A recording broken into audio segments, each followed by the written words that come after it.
There comes a moment in every soul's journey when the mirror of life cracks, and you are forced to look at who you truly are. Not the mask, not the role, not the expectations, but the core essence. This moment is not a collapse, it is a revelation, and when an individual finally chooses themselves, they step onto the path of individuation. Jung's term for the full blossoming of the self. This is not selfishness, it is sacred necessity. To choose yourself is to awaken to your own inner authority in a way that feels almost seismic. This awakening does not come with fanfare or applause.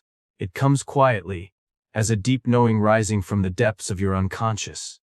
You begin to sense that the compass you were searching for, in the opinions of others, has always been inside you, waiting patiently to be discovered. The judgments, traditions, and expectations of the external world start to lose their grip, and in their place grows a trust in your own instincts, intuitions, and values. This is not arrogance but alignment. The recognition that you too are a center of meaning, a unique spark of life. With each decision you make based on your own wisdom, you reclaim lost fragments of your power. You no longer outsource your self-worth or defer your destiny to the collective. Instead, you start to author your life from within. This inner authority feels like a steady flame, quiet, unwavering, and luminous. It allows you to move through uncertainty with grace, because your anchor no longer depends on external validation. In this awakening, the soul steps forward and the false self begins to dissolve, making space for the authentic you to emerge. The dissolving of the persona is not an act of destruction but an act of unveiling. Throughout life we construct masks: the dutiful employee, the accommodating friend, the ideal partner. And for a time these masks help us navigate society and earn acceptance. Yet beneath them lies the deeper self, unpolished, unfiltered, and profoundly alive. When you finally choose yourself, the mask begins to crack, not because you are failing but because you are awakening. You notice the exhaustion of maintaining appearances, and feel the hunger for something real. This is the moment when the persona loosens its grip, and you dare to show your authentic face to the world.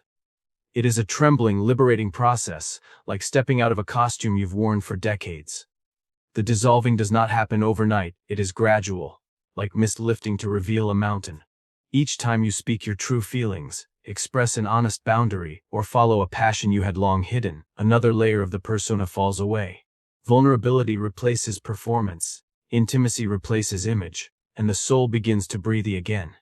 This shedding is an act of courage because without the mask you stand exposed, yet in that exposure you also find your true power. The dissolving of the persona is the birth of freedom, the point at which you no longer need to trade authenticity for approval. And you begin to inhabit your life as your real self.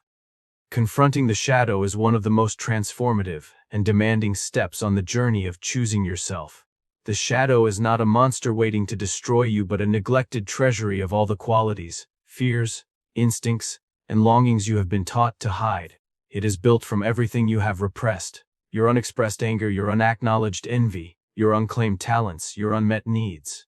For years, perhaps decades, you may have kept this part of you in the basement of your psyche, pretending it did not exist.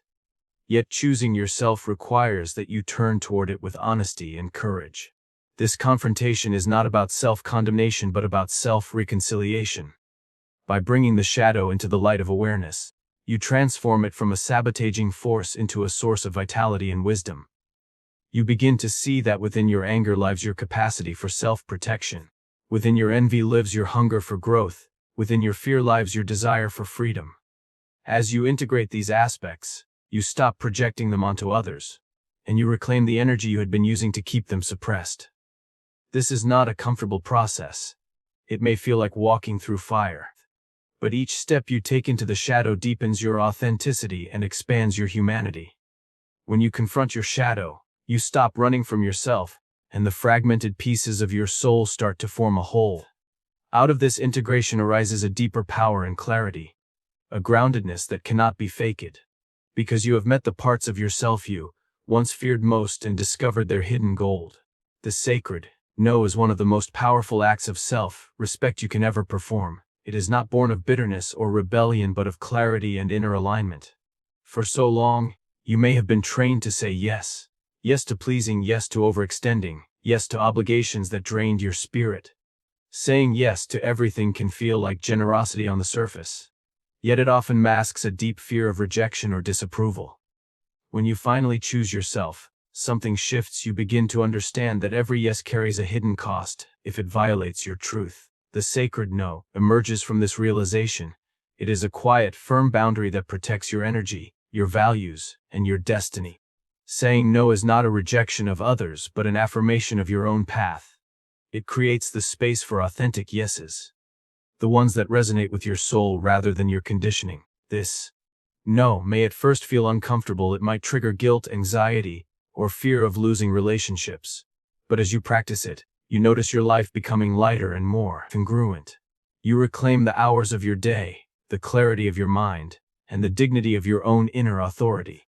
With every sacred no, you tell the universe who you are and what you will no longer tolerate, and in doing so you magnetize relationships, opportunities, and experiences that honor your authentic self.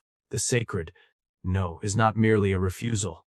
It is an invitation for something greater to enter, a declaration that your life is now guided by truth, not by compulsion. The rebirth of inner worth is a quiet revolution within the soul, a slow but undeniable awakening to your own intrinsic value. For much of life you may have measured yourself by the scales of achievement, beauty, approval, or belonging. You may have felt that worthiness was something to be earned, a prize granted by others if only you performed well enough, pleased deeply enough, or sacrificed completely enough. But when you finally choose yourself, that illusion begins to crumble. You start to see that worth is not a commodity handed out by the world, but an eternal truth living at the center of your being. This realization feels like a return home after years of exile, a remembrance of something ancient and sacred that was never truly lost. With this rebirth, you stop bargaining for your dignity and begin inhabiting it as your natural state. You no longer chase validation as if it were oxygen. Instead, it becomes clear that your existence itself is the evidence of your worth. From this new center, your decisions transform. You give not from depletion but from overflow. You love not to gain approval but because it is your nature to love. You create not to impress but to express. This inner worth is resilient. It does not rise or fall with praise or criticism. It roots you deeply, like an old tree that cannot be toppled by passing storms. The rebirth of inner worth is the moment you stop asking the world for permission to exist as you are, and instead begin to live as if your being is already sacred. Because it always has been. Listening to the soul's longing is the art of tuning into a frequency far deeper than the noise of daily life. Beneath your thoughts, beneath your routines, beneath even your fears, there is a subtle but persistent whisper calling you toward your own becoming. This longing is not always loud or dramatic. It may arrive as a soft ache, a dream that refuses to fade, a recurring image, or a quiet sense that life could be more vivid, more aligned, more real. For years you may have ignored or silenced it, telling yourself it was impractical, childish, or dangerous. Yet when you finally choose yourself, you begin to realize this longing is not a distraction but a compass. The voice of your authentic self reaching through the layers of conditioning to guide you home. To listen to it requires slowing down, creating stillness, and allowing discomfort. It means stepping away from the constant chatter of external demands to sit in the temple of your own heart. As you do, you start to recognize patterns and signals: which environments nourish you, which people enliven you, which activities awaken your deepest joy. Listening to the soul's longing is an act of radical trust, because it often leads you into uncharted territory, away from what is safe or socially approved. Yet it is precisely there, in the unknown, that your true life begins to take shape. This is not about abandoning responsibilities but about aligning them with your essence. Letting your outer life become a mirror of your inner truth. Over time, the more you heed your soul's longing, the stronger and clearer it becomes, until it is no longer a whisper but a steady current carrying you towards your most authentic expression. Integrating the opposites is the moment when life stops being a battlefield of either or and begins to reveal itself as a tapestry of both and. All your life you may have been taught to divide reality into binaries. Success or failure, strength or vulnerability, light or dark, masculine or feminine, good or bad. These opposites become inner walls, splitting you from your own wholeness. Yet when you finally choose yourself, you begin to sense that the tension between opposites is not a flaw but a doorway. In Jung's language, this is the process of holding the tension of opposites until something new emerges. Third way, a higher synthesis.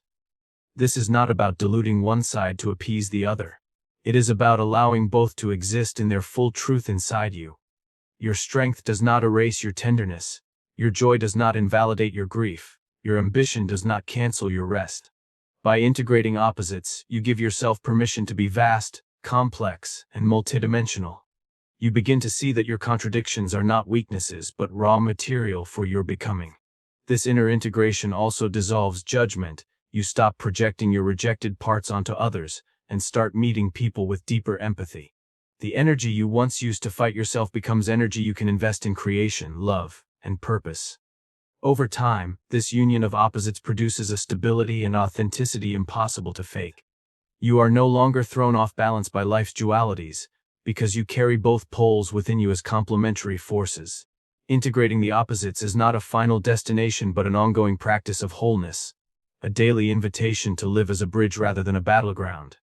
In doing so, you experience a profound liberation, the freedom to inhabit the full spectrum of your humanity without shame, without splitting, and without fear. The courage of solitude is not about retreating from life, but about stepping fully into your own presence. For much of your journey, you may have been taught to fear aloneness, to see it as evidence of rejection, inadequacy, or abandonment. Yet when you finally choose yourself, solitude begins to reveal itself as a sacred ground rather than a barren wasteland. It is here, in the quiet, that your own voice becomes audible, your intuition grows clearer, and your identity unhooks from the constant feedback of others. Solitude requires courage because it strips away distraction and exposes you to yourself. Without the noise of external validation, you confront the raw truth of your desires, your fears, your longings, and your patterns. But in that confrontation you also discover your own company, your creativity, and your resilience. In solitude, you learn to nourish your own spirit without depending on someone else's attention to fill you. You start to savor activities that reflect your essence. Writing, walking, praying, meditating, creating. Because they are extensions of your soul rather than performances for an audience. Over time, solitude becomes less an empty space to be endured and more a rich soil where new insights, visions, and strengths take root. You find that relationships become healthier and more authentic because they now arise from choice, not desperation. The courage of solitude is the courage to be with your own being, to honor your inner landscape as worthy of time and reverence. In embracing solitude, you reclaim your sovereignty, your focus, and your ability to live as a whole person who can stand alone yet connect deeply. It is in this sacred aloneness that you realize you were never truly empty. You were simply waiting to meet yourself. Living from the center, not the circumference, is the turning point where your life stops being a constant reaction to external events and begins to flow from an inner axis of stability.